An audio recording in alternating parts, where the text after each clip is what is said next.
In the heart of the Italian peninsula, a new power was on the rise, the Roman Republic. Founded in the 6th century BC, Rome was initially a small city-state, surrounded by powerful and ambitious neighbours. The Romans, with their disciplined legions and thirst for conquest, embarked on a series of wars that would shape their destiny and the course of Western civilization. These early conflicts, fought against their Italian neighbours, would lay the foundation for Rome's eventual dominance over the Mediterranean world. The Roman Republic's early expansion brought it into contact with the Samnites, a powerful tribal confederation located in the Apennine Mountains. The Samnites, known for their fierce warriors and strategic prowess, would prove to be Rome's most formidable opponent in their quest for control of the Italian peninsula. The ensuing conflicts, known as the Samnite Wars, spanned over half a century and tested the mettle of both the Romans and the Samnites. These wars were not mere border skirmishes, but a clash of civilizations, a struggle for supremacy between two distinct cultures vying for control of the Italian heartland. The Samnite Wars would have a profound impact on Rome, transforming it from a regional power into a dominant force in the Italian peninsula. They would test the limits of Roman military might, push their political system to its limits, and ultimately shape the destiny of the Republic. The First Samnite War, ignited by a seemingly minor conflict between the Samnites and the Sidicini, a tribe inhabiting the fertile plains of Campania, marked the beginning of a long and bloody struggle between Rome and Samnium. The Sidicini, facing defeat at the hands of the Samnites, appealed to Rome for aid. The Romans, ever opportunistic and recognizing the strategic importance of Campania, answered the call, setting in motion a conflict that would last for decades. The First Samnite War was a war fought on two fronts. The Romans, deploying their legions with their characteristic discipline and efficiency, clashed with the Samnites in a series of engagements that showcased the military prowess of both sides. The Samnites, masters of mountain warfare, proved to be a formidable opponent, their knowledge of the rugged terrain giving them an advantage in the early stages of the war. However, the Romans, demonstrating their adaptability and strategic acumen, quickly adapted to the challenges posed by the Apennine terrain. They modified their tactics, emphasizing maneuverability and flanking attacks, and exploited their superior logistical capabilities to maintain a steady supply line to their troops.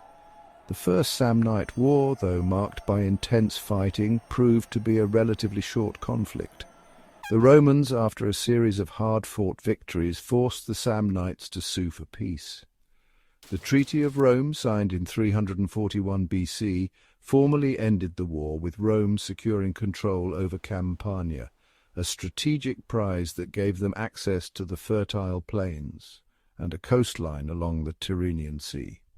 The First Samnite War, though ending in a Roman victory, was merely a prelude to a much larger and more brutal conflict that would engulf the Italian peninsula. The Battle of Mount Gaurus, though part of the First Samnite War, deserves special mention, for it was in this battle that the Romans showcased their military prowess and adaptability, qualities that would become hallmarks of their future successes. The Samnites, having gathered a large army, aimed to trap and destroy the Roman legions in the difficult terrain near Mount Gaurus, a volcanic mountain range near Cumae. The Roman consul Marcus Valerius Corvus found himself facing a numerically superior Samnite force in a strategically disadvantageous position. The Samnites, confident in their knowledge of the terrain and their numerical superiority, prepared to deliver a crushing blow to the Roman army. Corvus, however, proved to be a shrewd tactician. Recognizing the danger of being trapped in the mountains, he ordered his troops to advance uphill, catching the Samnites off guard. The Romans, fighting with their characteristic discipline and ferocity, broke through the Samnite lines, their superior equipment and training proving decisive in the close-quarters combat. The Battle of Mount Gaurus was a resounding Roman victory, marking a turning point in the First Samnite War. It shattered the aura of invincibility surrounding the Samnite army and demonstrated the effectiveness of the Roman legionary system. The battle also highlighted the Romans' ability to adapt to unfamiliar terrain and overcome strategic challenges, qualities that would serve them well in their future conflicts.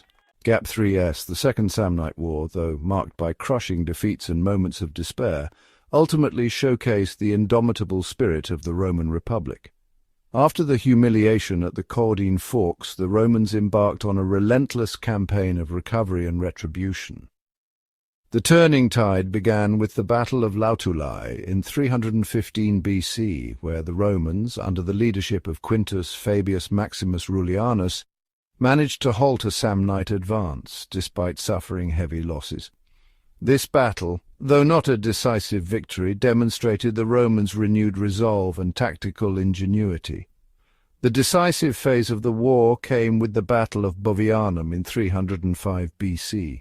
The Roman legions, now under the command of consuls Publius Decius Mus and Lucius Cornelius Scipio, employed a strategy of attrition and surprise.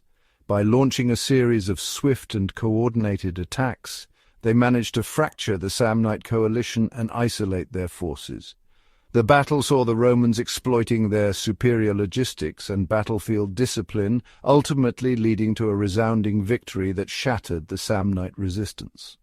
The final blow came with the Battle of Sentinum in 295 BC, a monumental clash that pitted the full might of the Roman legions against a coalition of Samnites, Gauls, Etruscans, and Umbrians. The Romans, led by consuls Publius Decius Mus and Quintus Fabius Maximus Rullianus, executed a masterful double-envelopment tactic. Decius Mus, in a heroic act of self-sacrifice, charged into the enemy ranks, inspiring his troops and sowing chaos among the enemy. This act of devotio turned the tide of battle, leading to a decisive Roman victory. The aftermath of the Second Samnite War saw Rome emerging as the dominant power in the Italian peninsula. The Samnites, though resilient and courageous, were forced to acknowledge Roman supremacy. The war had solidified the Roman military system and demonstrated the Republic's capacity for strategic innovation and relentless perseverance.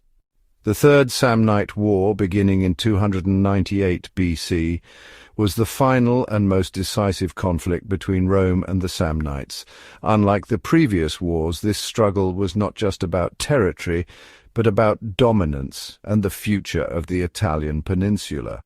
The Samnites, battered but unbroken, sought to reclaim their independence and challenge Roman supremacy once more. The war was sparked by Rome's continued expansionist policies, which brought them into conflict with the Samnites and their allies. The Samnites, along with the Etruscans and Gauls, formed a coalition to resist Roman encroachment. Rome, anticipating the threat, prepared for a prolonged and grueling campaign. The early phases of the war saw several fierce battles, with both sides experiencing victories and setbacks. The Battle of Camerinum in 298 BC marked the beginning of hostilities, where the Romans, led by consul Lucius Cornelius Scipio Barbatus, faced a strong Samnite force. Though the battle was inconclusive, it set the stage for the larger conflicts to come. The turning point came with the Battle of Sentinum in 295 BC, one of the largest and most significant battles of the Samnite Wars.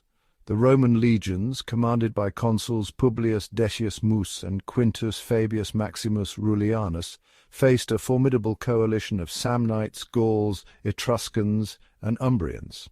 The battle was fiercely contested, with both sides displaying remarkable bravery and tactical skill. Decius Mus, emulating his father's heroic act, sacrificed himself in a ritual of devotio to inspire his troops and secure victory. This act of self-sacrifice turned the tide, leading to a decisive Roman triumph. Following Sentinum, the Samnite resistance began to crumble. The Romans, leveraging their superior logistics and military organization, launched a series of relentless campaigns to subdue the remaining Samnite strongholds. The final blow came with the capture of Bovianum, the Samnite capital, in 293 BC. The Samnites, exhausted and outmatched, were forced to capitulate, effectively ending the war and cementing Roman dominance over central Italy. The Third Samnite War had far-reaching consequences for the Roman Republic. It marked the end of Samnite resistance and solidified Rome's position as the preeminent power in Italy. The lessons learned and the military innovations developed during this period would pave the way for Rome's future conquests and the eventual rise of the Roman Empire. The Samnites, though valiant in their struggle, had to accept their place under Roman rule, becoming an integral part of the expanding republic. Want more epic tales? Check out the channel for more information and hundreds of other history videos. Thank you for watching.